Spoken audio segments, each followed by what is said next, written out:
Morning and welcome to another edition of Help Awaken, live help and advice, plus a little discussion on an awakening. Today is Sunday, April 29th, and it is 10 a.m. Pacific Standard Time here in beautiful, sunny British Columbia. Except it's not sunny. It's actually raining and messy outside. Hon, can you do me a favor and partially close those drapes? I forgot them there. Thank you. Good morning, Jennifer. Nice to see you this morning. Boy, Jennifer is always here on the Sunday mornings, guaranteed. You're the first person who pops up, and it's great. It really feels good when there's a person like they're waiting for you. It does feel good. Yeah, and Kelly says she's here too, although Kelly's here all the time, and that's great. It really is. Lucky me. So boy, let me tell you, it has been an exhausting week. It really has, and I'm not really sure how I've managed to keep up the stream of videos, but it's happening, and so far I think they're pretty good. We seem to be getting some good comments, some good reactions, and hopefully they're beginning to convey the right sort of message out there to people. Good morning, Cindy. Always nice to see you too. Look at that. Cindy came in the front door this time.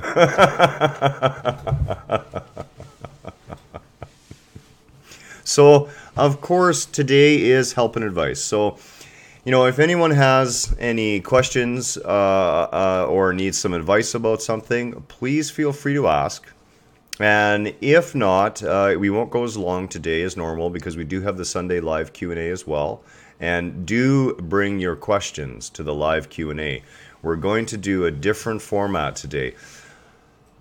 I have a brief topic for the Q&A, but what I really want is someone to smack me in the face with a profound question out of the blue and then allow the magic to happen.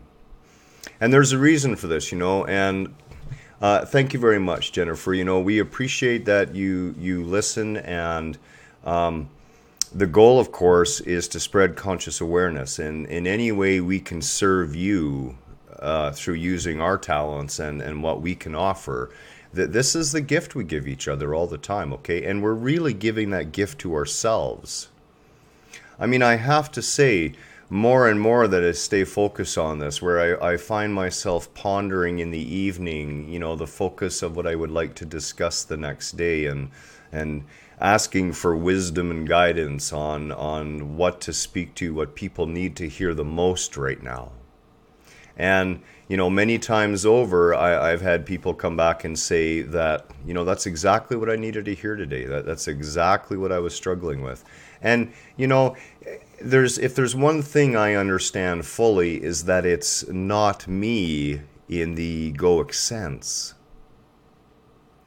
So I am not on a pulpit in front of you.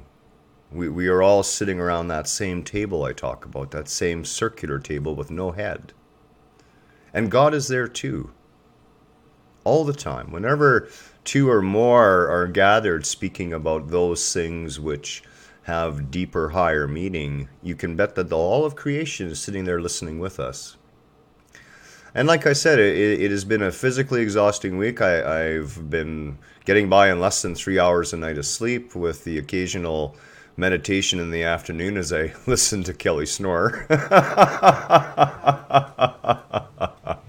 If we're doing a lying down meditation with headphones, I got to tell you, sometimes it's about 2.5 seconds will go by, and the first snore will come out of her, like she just kapoof, gone. And it's a blessing to be able to do that. It really is. Myself, it takes hours, and sometimes, sleep eludes me altogether. And it's okay.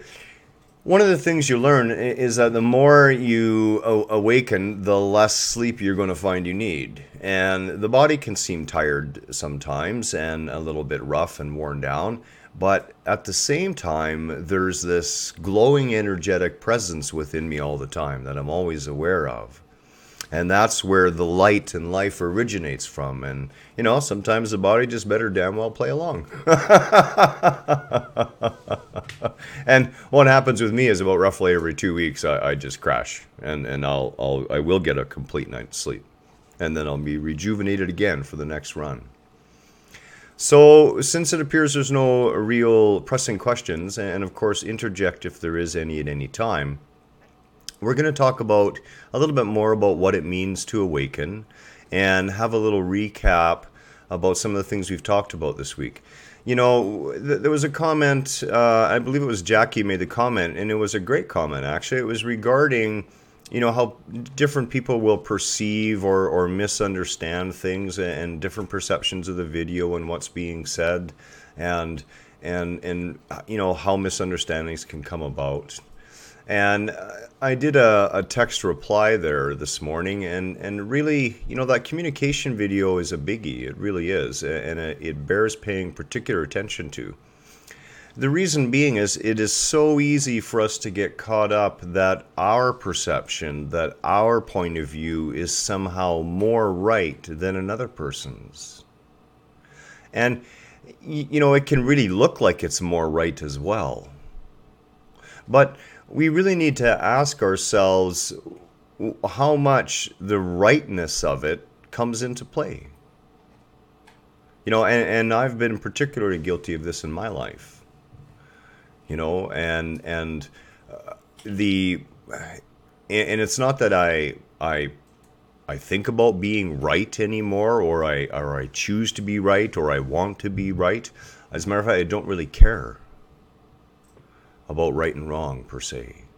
What I care about is what I perceive as being in alignment with my higher being. What I perceive helps evolve. And, you know, Kelly and I were talking about this last night, and she had her own little sort of wow moment, because I was speaking a little deeper with her about what it means to be a conscious creator, about why we're truly here. And that, of course, is to learn how to be that conscious creator. And it's not a school, it's a playground where you learn.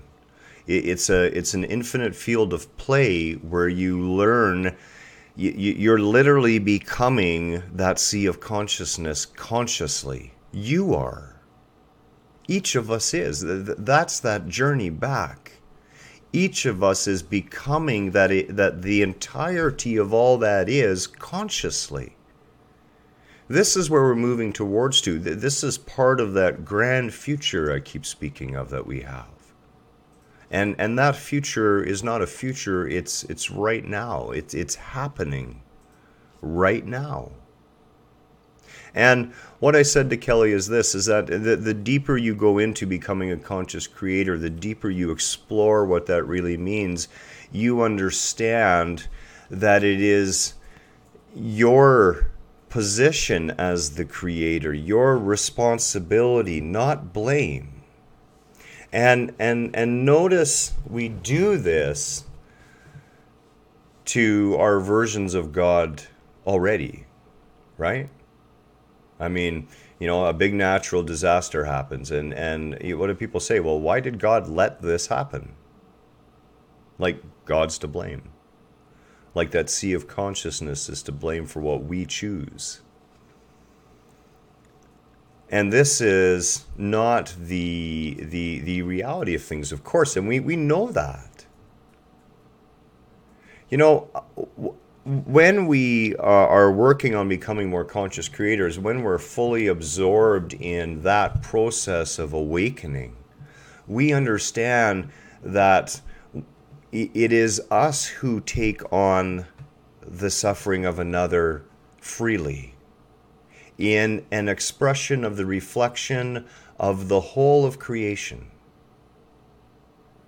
And our one being that we perceive here as ourselves, this sense of I, Garhen, is actually part of a myriad number of beings that are being manifested at the same time.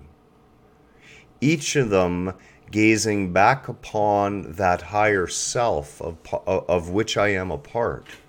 Each of them becoming consciously aware of it.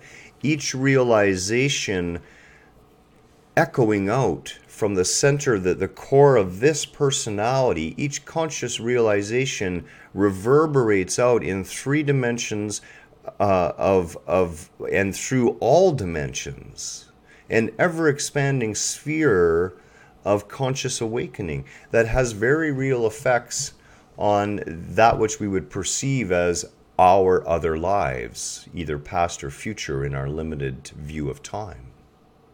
And if you haven't seen the video on time and duality and relativity and the absolute, I think that one turned out pretty well too. So you may want to give that one a look over. Great little video. So in the state of awakening, okay, in the state of becoming more and more consciously creative, we understand that every realization benefits not only the whole of ourselves, but the whole of our community and the whole of our species, as well as all of creation. Because it's all reflected in each other. The micro is reflected in the macro, and the macro is reflected into the micro. Right? The macro being the grand scale, that absolute, that sea of consciousness. So, you know, as Kelly and I sat in the backyard last night, and we went and we picked up, I don't know if you have them down there in the States or anywhere else, depending on where you're from. But we have a genetically modified petunia here called a wave petunia. And, you know, I'm really against GMOs, but when it comes to a GMO that just creates a flower that produces more flowers, I don't really have that big of a problem with it. And to be honest, the thing we love about them is when we plant them, that one little tiny plant we buy for 98 cents will put out hundreds upon hundreds of flowers in a 3-foot spread of space and about 2 to 3 feet deep as well, and it will do it for 5 months. It'll do it May, June, July, August, September, and right into October, so nearly 6 months. They're just fantastic little flowers. So we picked up about 100 of them, and we planted about 35 last night, and we were sitting out in the yard looking at what's going to be the pond when it's finally done. And, you know, understanding that we never really need to go searching for an answer to what we need to do or to be. You know, all of creation is pointing at it all the time. All of creation is speaking to us moment to moment, that there is nowhere you can go, nothing you can lay your eyes on, nothing you can sense, nothing you can feel that isn't speaking to you of the higher truth of things. And sitting out in the yard last night on the deck, and they have the wave in the U.S. Yeah, we love them. They're drought tolerant. They handle all the heat that gets thrown at them, and man, are they beautiful when you have these colors all over the place. This summer, for sure, we'll take pictures as things develop, and maybe post a few of the pictures for people to see. Because when you see these wave petunias literally flowing over the concrete and the bricks and, you know, the rocks and into the edge of the water, it's really beautiful. It really is. And we try to make our yard a space you want to be in, right? So you don't say cooped up inside the house. Back to what I was talking about. Yeah, okay. So in this awakening state, you know, realizing when we look around that everything is speaking to us. Yeah, exactly. Cindy says, flowers make me feel joy. You know, in the beginning of A New Earth by Eckhart Tolle speaks about the enlightenment of plants, and that could be expressed as the first flower, right? And then all of a sudden, color and scent, unimaginable scents, burst forth on the planet as flowers spread and evolved. And they are, just like birds for me, you know, except maybe crows. Although crows and magpies can make the cutest sounds when they want to, beside those strident caws, okay? But birds are another thing that make me feel joy, just like flowers. You know, plants. You know, we can learn a lot from examining and watching a plant. You really can. If you haven't done it and you have the opportunity, haven't heard of Safe for Bees? Buzzkill. Well, actually, bees pretty much ignore them. They just check them out. They are safe for bees, but they don't have a scent, and that's the only unfortunate thing about them. At least the ones here don't. And as opposed to the regular petunias. So we usually try to mix in a bit of both. So because of course we love the bees. And I had an incident with the three neighbors' kids. That they have three little kids, and they're two girls and a boy, and they're adorable children. They really are. And whenever they see me, they're always like, Garhen, Garhen, Garhen, and because I'm a big kid, and I play with them. I let them chalk draw me on the pavement, and I chalk draw them, and we do chalk drawings together, and I just enjoy their energy. And one of the oldest young girl, and I don't know how old she is now, 5, 6, something like that. Well, a bee landed on her bike tire, and she just froze and started getting really upset. So I picked the bee up. I put my finger out, and he crawled on my finger. And I had a little talk with all three of them about the bee as it crawled all over my hand. And then I showed them how if they were very careful, that the bee would allow them to gently pet the fur on them. And all three of them reached out and pet the bee. And this is how we truly teach. We can talk all we want about bees. We can talk all we want about awakening. We can talk all we want about the sea of consciousness.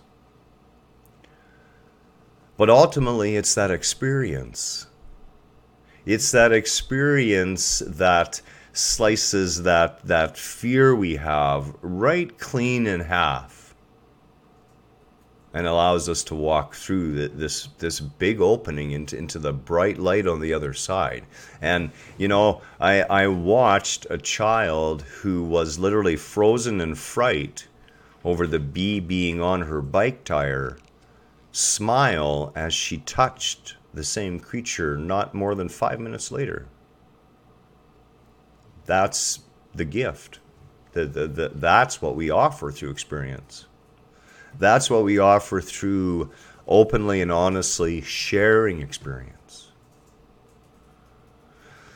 And again, funny enough, it kind of leads back to communication again, right? Because like I said, it doesn't matter whether we're talking about bees or awakening, as long as we're talking about things in a mind sense, in a thought sense, in a conceptual sense, through words. Yeah, that's the hope, Cindy. It really is and you have spoken a profound truth in what you wrote right there, Cindy. And that is, the experience is what stays with us forever. You think back about all the teachers you've ever had in your life, and the one I remember most is my grade 3 teacher. And believe it or not, he's still alive, or he was a few years ago. His name was Mr. Madden. And, the Wandering Jew? Oh, the Wandering Jew is growing and crawling around the room already.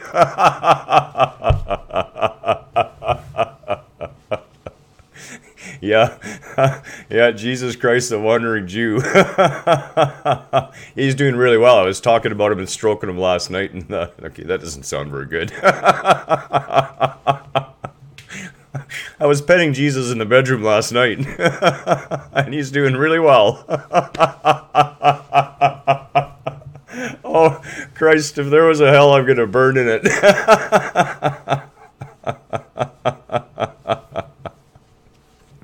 So, okay. Oh, I totally went off topic on that one. Okay. Good one, Cindy. So, what I said was experience, or Cindy actually said it, experience, and that it will stay with them forever. And that is the beauty of experience. Excuse me while I have a little sip here. It is the experience that sticks with us. And as I said, I have this teacher who's still alive. His name was Mr. Madden. And he was my grade 3 teacher. And that's going back a way. I'm 58 next month, or 2 months from now. We're talking quite a long time ago. Basically half a century. And my mother, my father had left. He wasn't dead yet, but he had left for the second or third time, and things hadn't been good when he was there. And we didn't have a dad around, and my mother and sister seemed to communicate a lot better together than I did. Maybe because I was a boy. And Mr. Madden was this 7'2", could have been a basketball player of a teacher. And in grade 3, what he used to do when he misbehaved is he would literally just pick you up and bring you up to eye level. And at that age, it felt like you were a fair bit off the ground. But he had a way about him. And he took me under his wing. He saw something in me that was worthy of trying to bring out. He saw that petulant, angry child over what was going on in his family wasn't bored and wasn't bad. He was actually really smart, and he just was uninterested in the current curriculum. So he came and talked to my mother, and the next thing you knew, I was going over to his house on Saturdays and spending the day with him. Now, of course, these days, that couldn't happen without everyone getting the wrong idea, okay? And that's a real shame, because this man was like a surrogate father to me for my entire grade 3 year. He had a love of rock and of hiking, and he instilled that in me. So to this day, when we drive by a nice-looking mountain or rock foothills area that has a particular interesting rock feature on it, I'm like a kid in the car saying to Kelly, "We got to go climb that. I want to check that rock out there. I want to see what's there." He worked with me in grade 3 to build the telescope for the high school as my science project. We hand ground the mirror. We built this beautiful refractor telescope. All these things, and it is not his words I remember. It is the experience I remember. It is the feeling of having someone understand you and having someone care and express their own truth to you openly and honestly, seeking nothing in return. And I will never, yeah, just like the big rock in my head, right, honey? And, I know 50 years later, I still see him plain as day in my head. I know I will die with his memory in me. As I will die with all the memories, but certain experiences, those are the ones that stick out. And if we look back at those experiences are usually the billboards of our lives. They're the big flashing signs that say, yeah, you've always been cared for. Yeah, you needed to change your direction, and you did. Or you didn't. We're always being shown, and a true teacher. That's so true, Jennifer. Definitely a true teacher. And I'll never forget the man. I really won't. Yeah.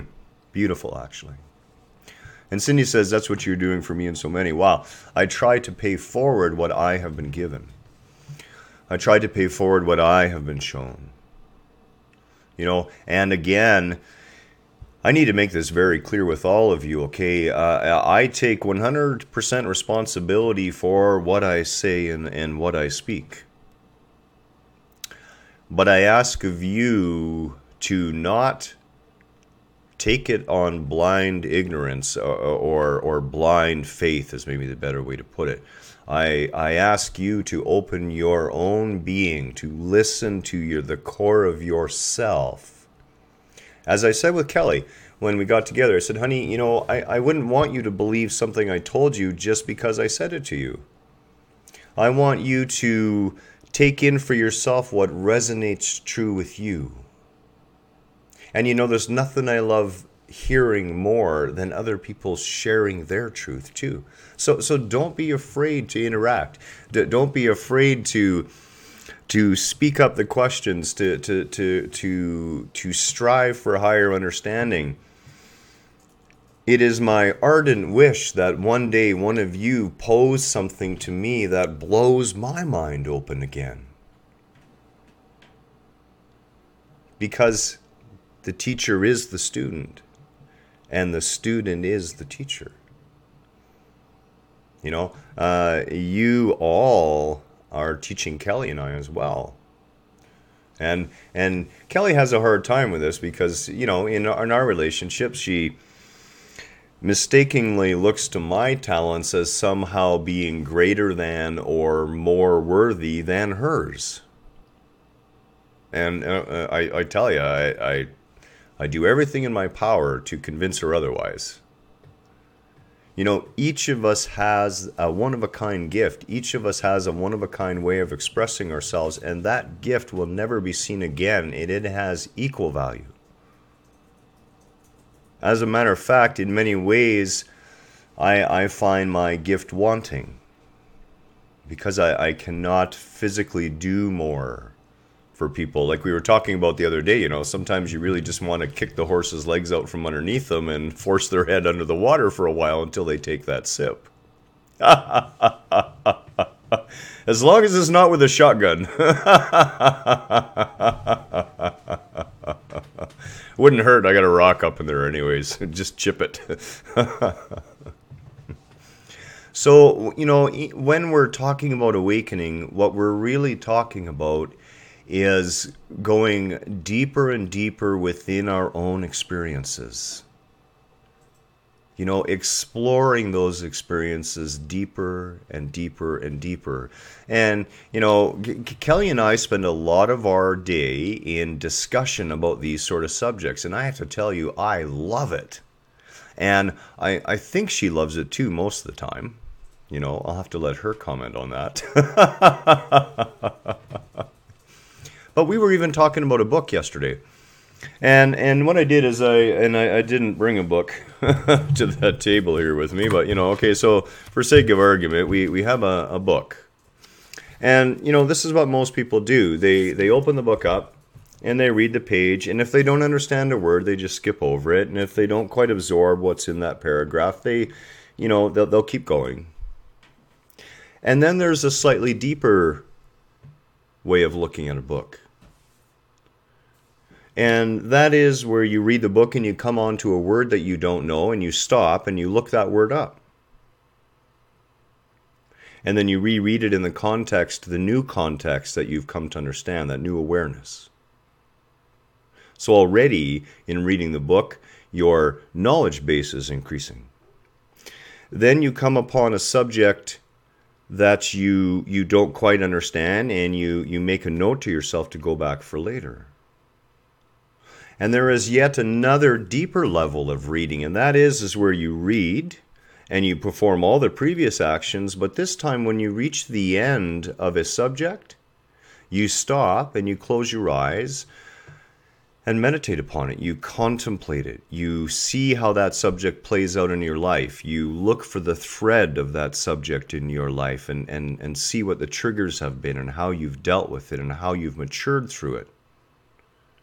And then there's a deeper way of reading yet, and that is to understand that everything that comes into our field of view, whether it be a book or a person or an event, an object of any type, and whether it's through our eyes or our ears or our nose or touch, taste, any of those things, there is a profound message waiting just for you. And that's the way I read a book. I read a book knowing that it is synchronicity that book is in my hand. I interact with others being fully aware that the universe has placed this situation into my field of awareness. And this is the deeper way that we can live our lives. And for me, it really comes down to simplicity, Okay, Cindy says, discussion helps deepen the understanding for me. There's a shortage of people to discuss with here at home. I learned so much here, but retaining is another thing.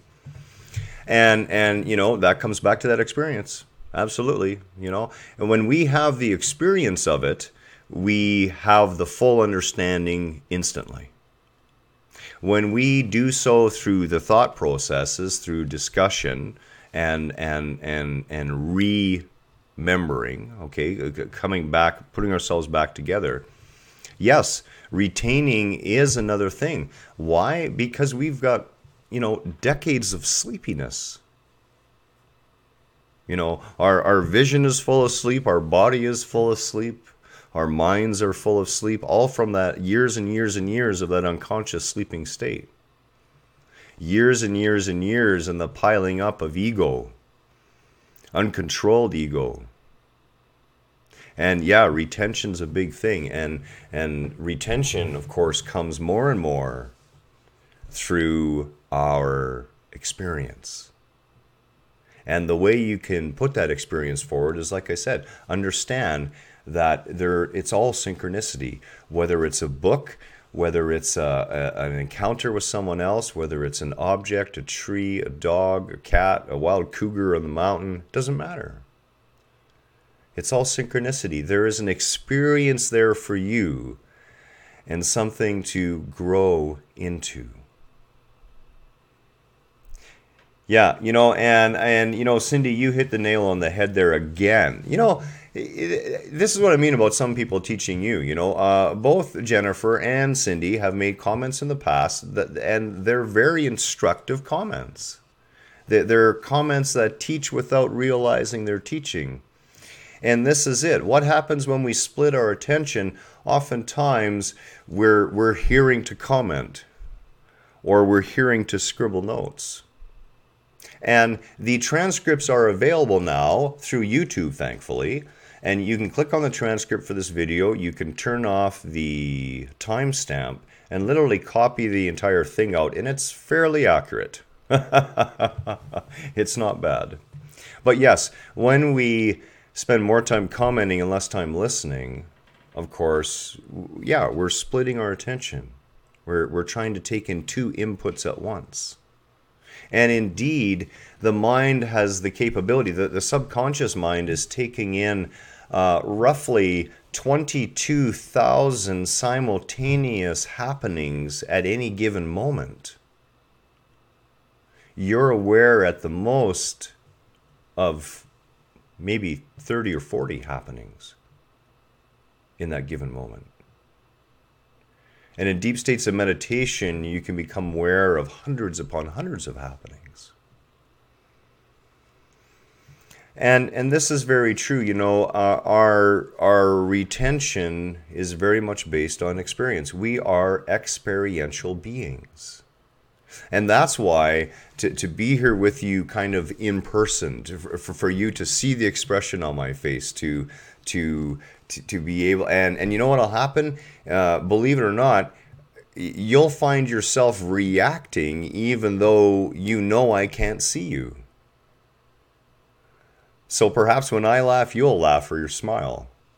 Or when I say something that speaks of the depths of the sadness and pain that we can feel we're in, it will bring that same level of heartache to you, or that resonance to you. That is the gift of engaging more and more of our senses. And as Cindy pointed out, when we tried to split those senses, we lose out on the whole experience.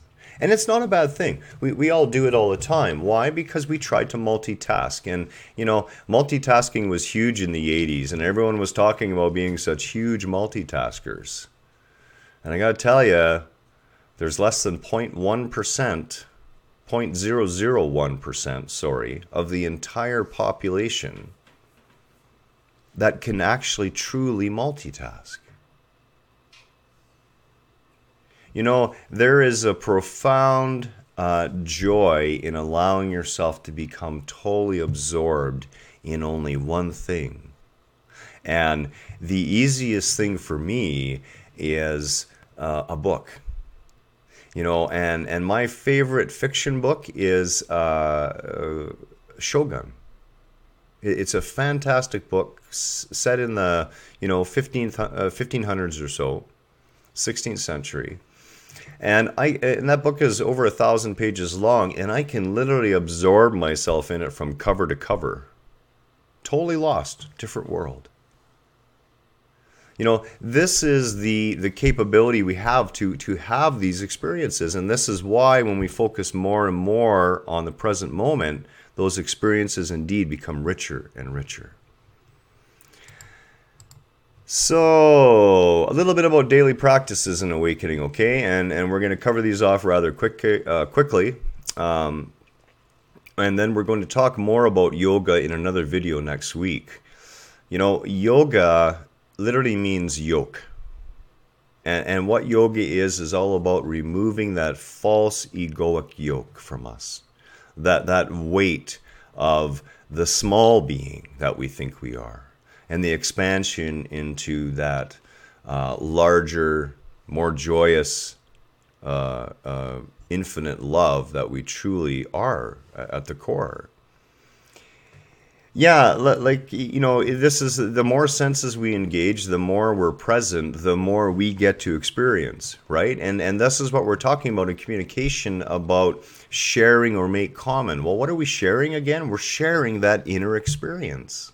We're trying to externalize that out. And as I said, the words are only part help. I'm sure you can look at what's going on with me at a body level, at an energy level sometimes beyond the words, and that point will reverberate more deeply. So in yoga, what we're really doing is we're learning to listen to that intelligent field of our body again. That field that lives in ultimate truth all the time. We don't give that body field of ours enough credit. The field, and it is a field, it's not a solid object we are, okay, is a highly intelligent manifestation of the higher self that you are. And that which you think you are is manifest even at a coarser vibration within that field. And yoga is all about reconnecting with that field, learning to listen to that body talk. Another daily practice, an easy and simple daily practice, is walking. 45 minutes a day of walking can do, as a matter of fact, we've had some medical reports come out here in Canada that 45 minutes of walking can stave off over 40 known medical health problems that occur later in life. Staying in nature, spending at least half an hour a day, and you can do this with the walking or with the yoga. And when we say in nature, we mean around more natural than unnatural things, okay? So a park in the city will work. You can use that. You can take advantage of that. And that will help raise your own inner vibration, okay? And keep you more in that harmonious state of experiencing. The final daily practice, of course, is becoming more and more aware of our breath, of our conscious breathing. And we're going to talk next week as well about what's known as pranayama. And pranayama is the Sanskrit word that means you're the breath, and then you're taking control on that breath. And in that, we can actually affect that body state of consciousness. We really can. And we're going to talk about those things next week. So we're going to wrap it up a little early this week. The reason we need to do so is we have one of our group members has actually arrived at our house today, strangely enough. Hello. Well, some of you are really real. I have a grounded yoga mat. That's it. Yeah, grounded yoga mat's the best thing ever. A big help for that. Yeah, so we actually have one of our group members at our house today instead of just the icons on the screen, which is pretty cool. And I got to tell you, Kelly and I would love one day to have you all come to our natural paradise that we are so intent on creating over the next few years. And time will tell. Much love and namaste to you all.